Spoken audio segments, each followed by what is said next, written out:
Assalamualaikum warahmatullahi wabarakatuh. Selamat pagi, siang, sore, malam, Pak Dadang dan juga teman-teman sekalian. Kami dari kelompok 8 hari ini akan menjelaskan tentang studi kasus Dinas Lingkungan Hidup PT Cimory langgar Perda Perlindungan dan Pengelolaan Lingkungan Hidup. Dengan anggota kelompok 8 yaitu Zaki Hasya 013, Harum Adina 019, Aurelia Fili 043, dan Maulana Muhammad Yusuf 073. Pada presentasi ini kami akan menjelaskan yaitu pendahuluan, penjelasan kasus, UU dan landasan hukum, tujuan dan urgensi, contoh pelanggaran, keterkaitan etika pertanian dengan kasus tersebut, masukan dan juga kesimpulan. Oke, kita sampai ke bagian pendahuluan, yaitu apa itu agribisnis. Agribisnis sendiri ialah rangkaian ilmu pengambilan keputusan, yaitu ilmu bisnis, manajemen, sistem komunikasi, dan ilmu-ilmu penunjang lain untuk menggerakkan usaha produksi pertanian, peternakan, perikanan, dan kehutanan. Agribisnis sendiri itu menjadi basis dari perekonomian pertanian, di mana produksi dan jual beli serta pergerakan uang atau komoditas itu diatur dan dilaksanakan dengan ilmu ini.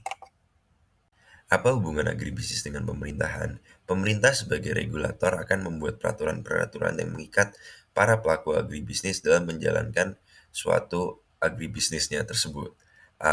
Peraturan ini baik mengatur dari perjalanan suatu sistem agribisnis, perputaran keuangannya, dan hal-hal lain yang mengikat dari suatu sistem agribisnis yang ada. Apa hubungan agribisnis dengan kasus? Peternakan adalah salah satu disiplin ilmu yang akan dipelajari di dalam agribisnis, dan perusahaan yang akan kami bahas bergerak di bidang peternakan dan pelanggaran regulasi yang telah dilakukan oleh perusahaan tersebut. Jadi ini adalah salah satu kasus yang menarik untuk dibahas. Selanjutnya, saya akan menjelaskan tentang studi kasus. Studi kasus ini diambil dari PT Wisata Sabta Pesona atau umum dikenal sebagai Cimory Group, yang membuat sebuah anak usaha dinamakan Cimory Dairyland yang berlokasi di Prigen, Jawa Timur. Usaha ini telah berdiri dari tahun 2019, tepatnya di Jalan Raya Prigen nomor 8, Pasuruan, Jawa Timur. Di sini, pengunjung dapat berinteraksi langsung dengan lingkungan peternakan dan banyak sekali binatang-binatang di dalamnya seperti sapi, kambing, unta, angsa, dan juga ternak-ternak lainnya. Baik, studi kasus ini dimulai dari adanya keluhan warga yang kami sebut saja namanya RL. Beliau adalah warga setempat yang memiliki rumah tepat di sisi belakang kandang beberapa hewan dari tempat wisata Cimory Dairyland. Beliau menjelaskan bahwa kadang-kadang kandang-kandang hewan ini tuh membuat masalah dan menimbulkan bau tak sedap, sehingga banyak warga-warga setempat yang merasa tersiksa dengan baunya tersebut setiap harinya. Selain itu, saluran air di sekitar permukiman pun menjadi terganggu. Tak lama dari itu juga ternyata saluran air itu disemen oleh pihak Cimory tanpa melalui izin atau tidak ada komunikasi dengan warga setempat.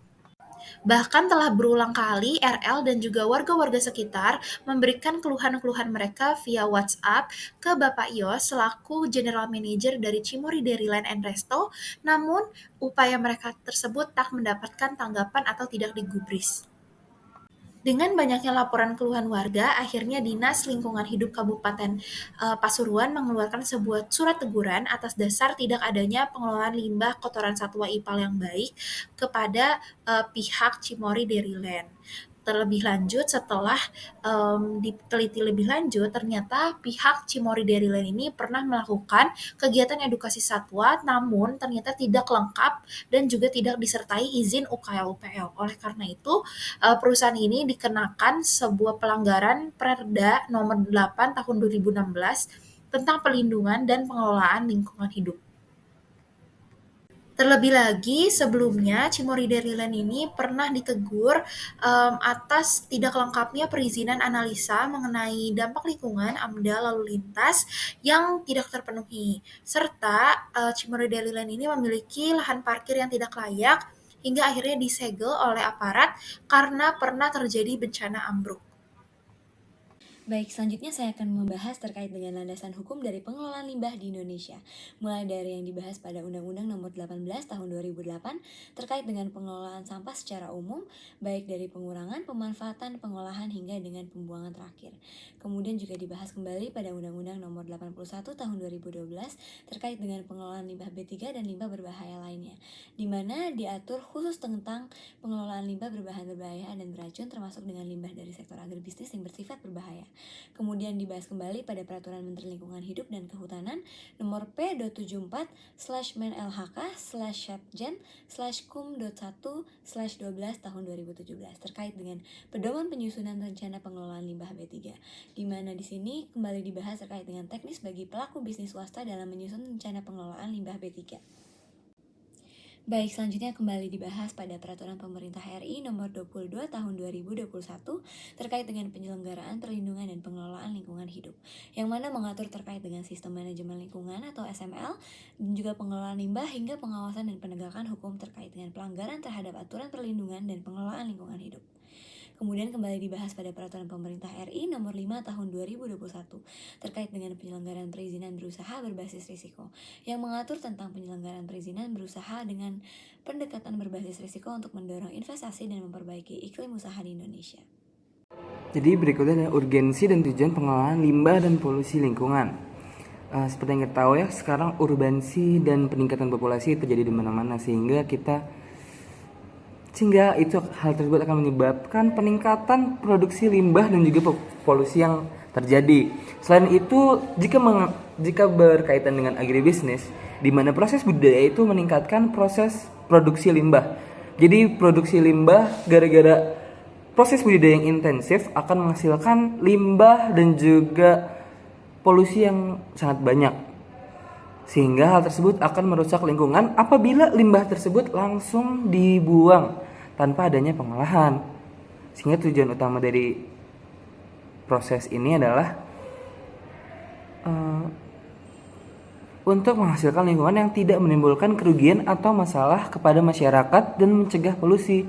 Perlindungan dan pengelolaan lingkungan hidup adalah upaya sistematis dan terpadu yang dilakukan untuk melestarikan fungsi lingkungan hidup dan mencegah terjadinya pencemaran dan atau kerusakan lingkungan hidup. Tujuan lainnya adalah melindungi wilayah negara kesatuan Republik Indonesia dari pencemaran atau kerusakan lingkungan hidup, menjamin keselamatan, kesehatan, dan kehidupan manusia, menjamin keberlangsungan hidup makhluk hidup, dan melestarikan ekosistem, serta menjaga kelestarian fungsi lingkungan hidup. Berikutnya dari artikel DLH Cimory Langgar Perda Lingkungan dan Pengelolaan Lingkungan Hidup. Di sini kita bisa lihat ya kondisi yang terjadi saat ini terhadap si Cimory-nya. Si Cimory dari Land di Kecamatan Perigen, Pasuruan sedang dalam polemik karena operasionalnya dianggap melanggar beberapa peraturan lingkungan.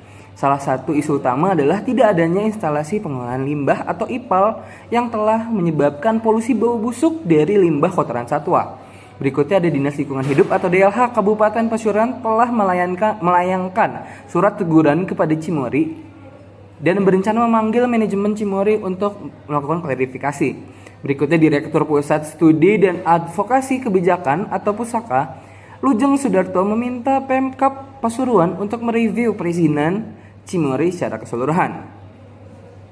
Nah, dari artikel tersebut pelanggaran etika apa aja sih yang dilanggar oleh si Cimory tersebut? Jadi untuk yang pertama adalah menghormati nilai intrinsik alam. Cimory Daily Land dianggap tidak menghormati nilai intrinsik alam dengan tidak mengelola limbah kotoran satwa dengan baik. Berikutnya saling ketergantungan spesies dan ekosistem. Polusi bau busuk dari limbah kotoran satwa dapat mengganggu keseimbangan ekosistem sekitar. Yang berikutnya adalah keberlanjutan ekologis. Cimory Daily Land belum memiliki IPAL yang merupakan bagian terpenting dari keberlanjutan ekologis. Yang terakhir adalah tanggung jawab manusia. Cimory Daily Land dianggap tidak memenuhi tanggung jawabnya untuk melindungi dan melestarikan lingkungan. Dalam konteks ini, etika lingkungan adalah paradigma moralitas manusia dalam hubungannya dengan lingkungan hidup sekitarnya. Etika lingkungan hidup berupaya untuk menyatukan kepentingan manusia dan juga lingkungan dengan mengakui bahwa keduanya memiliki hubungan yang saling ketergantungan. Oleh karena itu, setiap kegiatan yang berkaitan dengan lingkungan hidup harus dipertimbangkan secara cermat demi menjaga keseimbangan. Inilah masukan dan saran yang dapat kami berikan. Yang pertama adalah peningkatan penegakan hukum oleh pemerintah sebagai regulator. Yang kedua adalah peningkatan awareness mengenai keberlanjutan kesehatan lingkungan, baik dari pemerintah maupun perusahaan-perusahaan terkait. Yang ketiga adalah penerapan sistematika pengolahan limbah terpadu yang holistik. Yang keempat adalah penegakan sanksi yang mengikat dan menimbulkan efek jera untuk para pelanggar. Dan yang terakhir adalah pengecekan dan pemeriksaan rutin, kelengkapan serta kesesuaian pengelolaan limbah untuk industri. Baik, kesimpulan pada presentasi kami kali ini yaitu adalah Shimori Dairyland melanggar Perda Perlindungan dan Pengelolaan Lingkungan Hidup dikarenakan tidak memiliki instalasi pengolahan limbah atau IPAL dan izin untuk melakukan kegiatan edukasi satwa. Kemudian, agribisnis harus dilakukan dengan memperhatikan kelestarian lingkungan dan tidak menimbulkan dampak negatif bagi masyarakat sekitar. Kondisi saat ini, Shimori Dairyland telah melanggar etika agribisnis pertanian dengan tidak memperhatikan kelestarian lingkungan dan tidak memiliki izin lengkap untuk semua kegiatan yang dilakukan.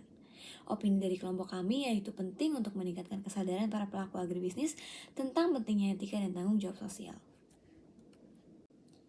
Sekian dari kelompok kami, kurang dan lebihnya mohon dimaafkan. Terima kasih.